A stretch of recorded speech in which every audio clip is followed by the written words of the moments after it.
Hey guys, what's up? This is Leah Faye and I am here, right here, at the Las Vegas Lounge with author, comedian, voiceover artist, actor, and most of all, WWE Hall of Famer Mick Foley.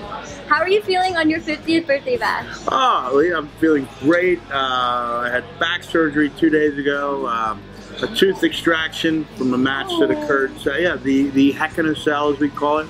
Right. I had a very discolored tooth that actually knocked out and put back in. Oh my God. So this is the third day since the birthday, and we're going to make up for the back surgery and the oral surgery by having a great time here, right here, at the Las Vegas Lounge. Awesome. Well, you risked a lot for your career, but we're here, we're live. Yes. Now, for your birthday, what does someone get someone like Mick Foley for his birthday? Christmas stuff.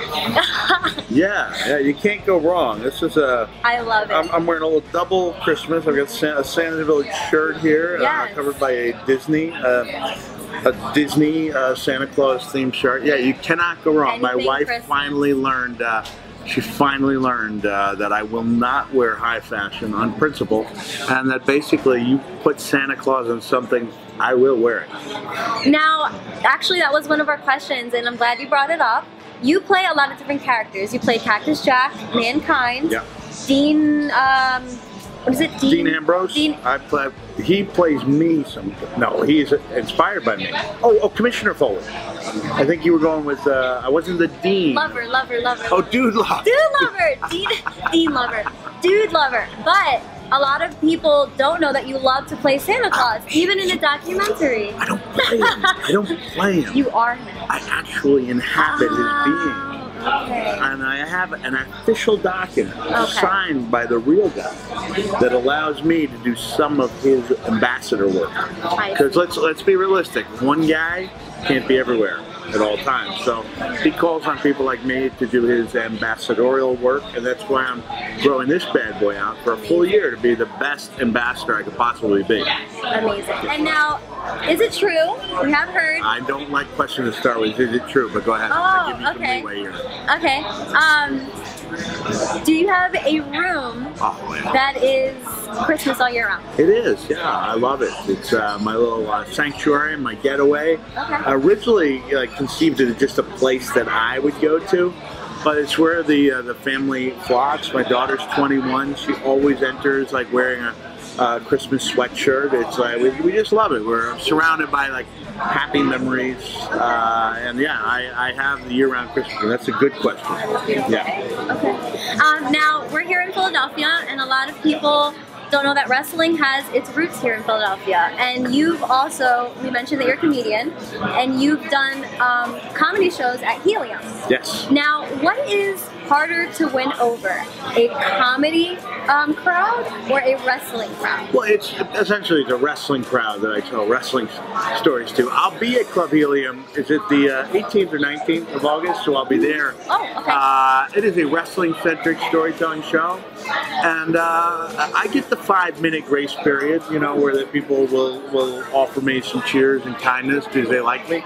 But I do a good job. I enjoy it, and I'll be hitting Philadelphia. This time I'm going to customize the show to Philadelphia. Talk about my days in ECW, maybe talk about the Wing Bowl disgrace publicly for the first time. Yeah, I did leave the arena publicly disgraced, but all over national television. So if you're going to be a disgrace, you might as well be on national TV. Awesome. Yeah. So since you love doing comedy, can I put you on the spot? You can try. Yeah. Can you make me laugh? Give us a joke? Give us something? Ready? Awesome. All right. Knock knock. Who's there? Al Snow. Al Snow who? Exactly. Boom! Boom! And what I do is, I'm doing a new show, and I don't really tell jokes. I tell that one joke, and then I quickly scan the audience, and if someone's not laughing, I know they're not a wrestling fan. And that's where I realize the percentage of fans. It's honestly, I hit them, boom, and then I do a little bit of this, and I realize that I may have to work a little harder to win over those people. Okay. Yeah. All right. So now, Out of all your characters that you play, who is the funnest to play? Who do you get most joy out of being? I actually, you know, I loved being the commissioner, which is almost like the fourth face of Foley. I retired, and in June 7th, 2000, I shaved off all my hair, which was my sign that I'd had lengthy hair throughout my career. That was a sign to myself that I was done forever in the public eye, and like 3 days later, I got a call on the phone, and the voice said, "Hey pal, that's my Mr. McMahon. How'd you like to be the new commissioner?" I went, "Yeah, all right." And then I just showed up on TV without any hair, and I had a great time. Showed up late, left early, just I didn't have to change my clothes. I didn't get hurt. And I think, you know, it's my story, so I can tell it. I think that was the period where I enjoyed the most popularity. Yeah. Awesome. Now, one of your characters that you played was Mankind. Yeah. And in one of the most memorable matches, which is Mankind versus Undertaker, where he threw you off that 16-foot cage. Now, people are wondering... I believe it was a 40-foot. Was it? No, I think it was 16. It was 40 feet in people's minds. And I tell them, like, when I say it was 16, I go, listen, once you've been thrown off an object 6 feet higher than a basketball rim, you don't really need to exaggerate. Right. Yeah. Now, was that staged, or was that? Sorry, I didn't hear you. I didn't hear your question. I was. Yeah. I was, okay. Do I look stupid enough to willingly be thrown off a massive? No, okay. Absolutely not. Okay. There we If go. there are people at home who are looking like, yeah, absolutely stupid enough, then that answer is open for interpretation. Well, there we go, everyone. I'm certainly not stupid enough to climb back up onto that same structure and risk further injury. Right. Okay. Yeah. But it was a historic night, going on 17 years. If people are like, wow, Mick's smile is looking really bad. It's because I've had to have two of the teeth that were damaged in that match finally extracted, and then I'll go with a little bit of a flipper. Because as my 12-year-old son pointed out, Dad, when you're missing two top teeth, you look kind of cool. When you start losing your bottom teeth, you look like a meth addict. So we're going to put a little flipper in there so I don't appear to be a meth addict to my 12-year-old son. Right, that's important in life. Yeah. No son should be under the impression yeah. his dad. Now, how about everything, you know, people see what they see on camera, but can you give us a little story? So I'm not a meth addict. Can you give us a little story or something that the camera didn't catch of Mick Foley or in WWE? A story, well, I think you've captured already. You know, I didn't wear these things in WWE. Like they're getting the same as Village.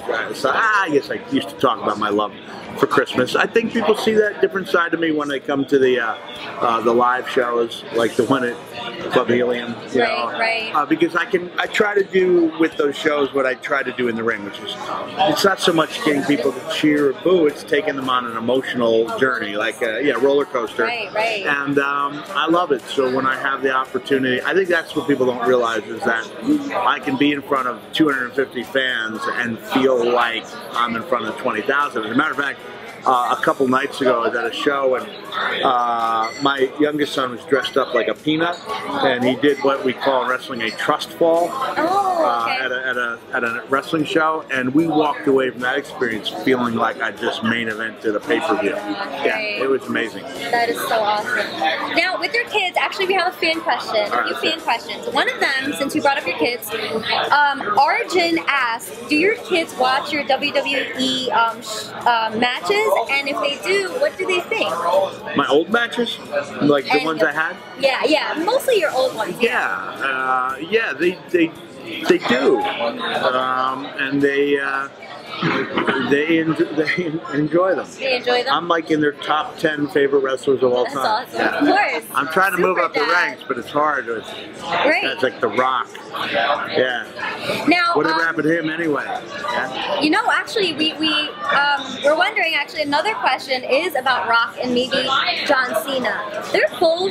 They both have a different different look, and I feel like they brought a new look to wrestling, like a more pretty boy look. Back then, it was more like a grungy, manly, tough look. Do you feel like wrestling? What you're saying is you're trying to get me on camera saying The Rock and John Cena were not manly. Absolutely not. No, they are manly, but there's like a new look going on, and I was wondering if you felt like that was changing. Yeah, well, the look is changing. Yeah. I mean, The Rock and John Cena were both unbelievable talents, you know, with huge fan bases. But I'd like to think that, you know, with the rise of guys, and I'm not supposed to say CM Punk's name, but a few years ago, to guys like Kevin Owens in WWE, that, you know, and a guy who just passed away today, Dusty Rhodes.